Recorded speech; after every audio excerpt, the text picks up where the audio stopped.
Hello everybody and welcome back to Games for Dads. Well, another amazing card has just hit the store. Look at this card. I absolutely love it. Minerva. On the play, if your deck has exactly 9 history cards and exactly 9 arts and culture cards, your cards, wherever they are, gain 19 until played. I rushed out and built a deck, and then I was on my phone and I tried it, and I came up against one of the top 5 players in the game. And luckily I had my phone and I recorded it, so I'm going to show you that game at the end using this exact deck. But before we do that, I'm going to go and try one more game with this deck. I'm not going to go through it. I will give you the deck code though. It's a 9 and 9 and it is great. I love it. It's got loads of my favorite cards in this deck. So let's go and see how we get on, if we can actually find a game.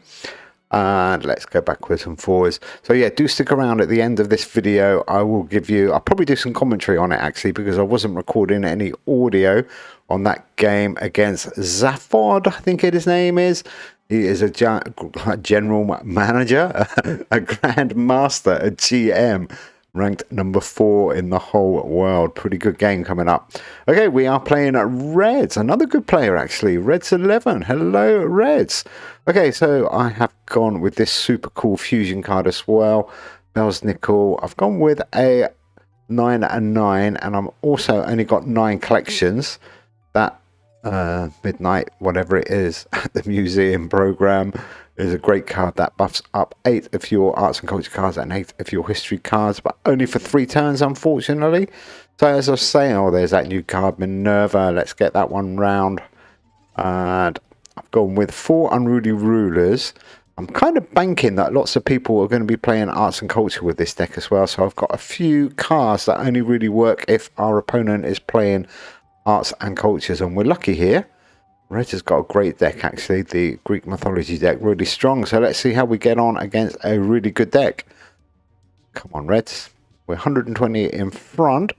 So we've got 4 unruly rulers, Chow P, Saladin, and I'll show you the other 2 in a minute. And Jonikos obviously, and the secret one. It's not really secret. Oh, he only played 1 card there. What's going on Reds 11? Is he buffing up his cards or something? I'm not sure. Okay, 1-0. Deck code, by the way, YPHJ7D. Do love this card, this new card, so much. And obviously, to get 9 collections, I've gone heavy with Unruly Rulers, 4 of them. And I think we've got 6 Festive Traditions. Turon, Hands Trap, Belschnickel, of course. I'm going to hold Hands Trap. Normally, you'd play him straight away, but hopefully, well, not hopefully, Belschnickel's going to come on the last turn of the round, because we played him in box 1, turn 1. And that means we can get the full advantage of Hands and Belschnickel. We can get 1 more Festive Edition. So here we go, Krampus, my secret card. I'll show you that one in a second. There you go. Your opponent's arts and culture cards, wherever they are, lose -10 until played. And if you're losing, they lose another 10. Great deck. So that is great when you come across another arts and culture. I thought a lot of people might be testing out the new card. That's why I went with Krampus. But Krampus is a good card. And Minimosa, of course. Turns into a bit of a hold card, actually. Let's get 3 Festas out here. 604. Or we only played 1 card again.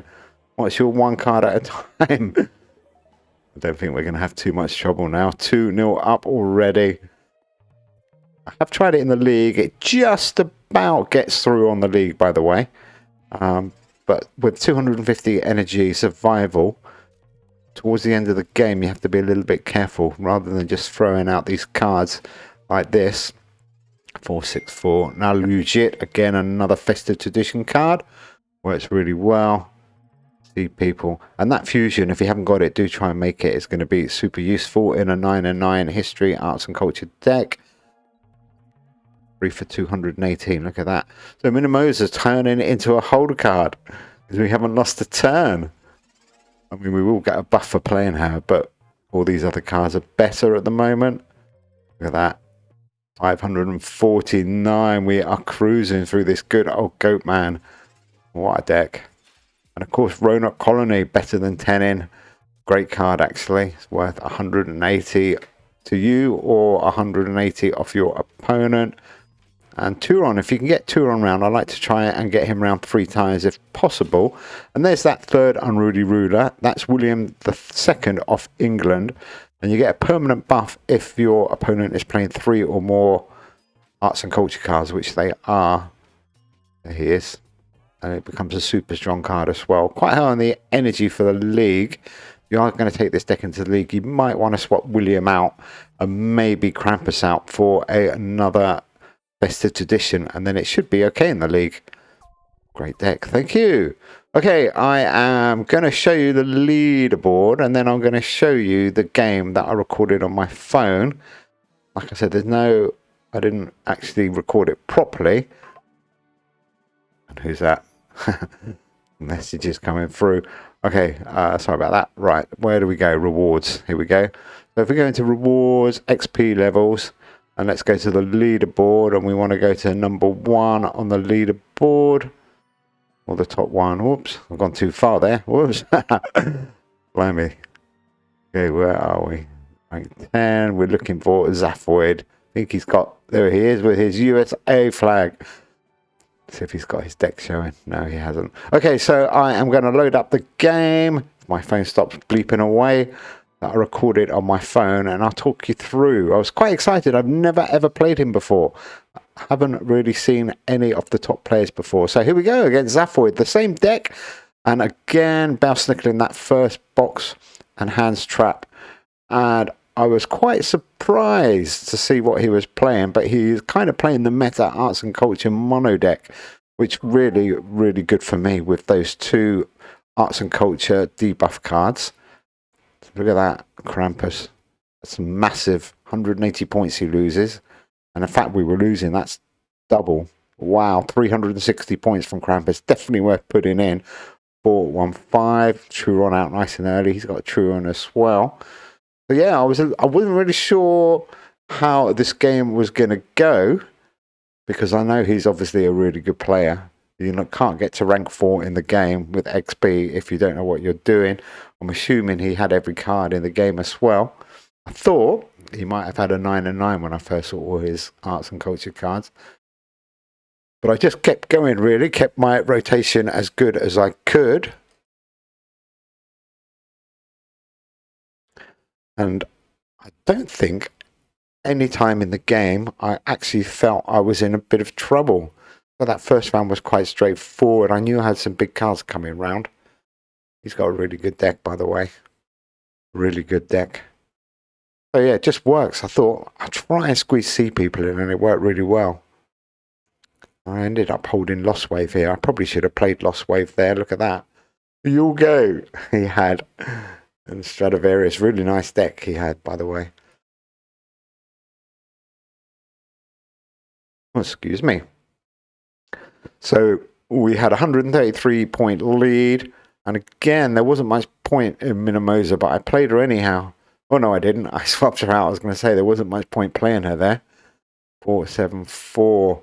You really get the massive benefit from Minerva when you've lost a round or 2 rounds. But that was still good. His Hands Trap card missing all of my Festive Tradition cards there. Really tiny on the phone, isn't it? So we managed to get Belsnickel, Hands Trap, and 3 Festive Tradition cards with a big 365 lead. I was quite confident here. Although, his Minerva card is good. He's going to get a bit of a buff. What was his buff? 58 and 28 and 28. Not bad. So yeah, I was feeling really confident. And then did it go all pear-shaped after this? Did I get too confident? Or did we just keep going with this incredible deck? So there's that C people. Like I said, I tried to get a 9 and 9 and get as many of those big buffing cards that buff all your cards as you can. And this is where I started to get a little bit worried. He took the lead only just. Interestingly, he put Turon in the end box, and obviously you want to get Turon round as quick as possible. So I think that was a bit of a blunder there. I might be wrong. I shouldn't be telling rank 4 in the world that he's made a blunder. But anyhow, let's keep going. I was panicking a little bit. And look at that, the trading card game. When I saw that, I was like, oh no. Oh no, I'm going to lose. Look at that. Look at that. He is clawing his way back into this game. H.G. Wells is a good card. I always forget about him. And the Tower, interesting choice. So now I was 111 behind. And I thought I've got nothing to lose. Let's just go for it. 4-3. And wow.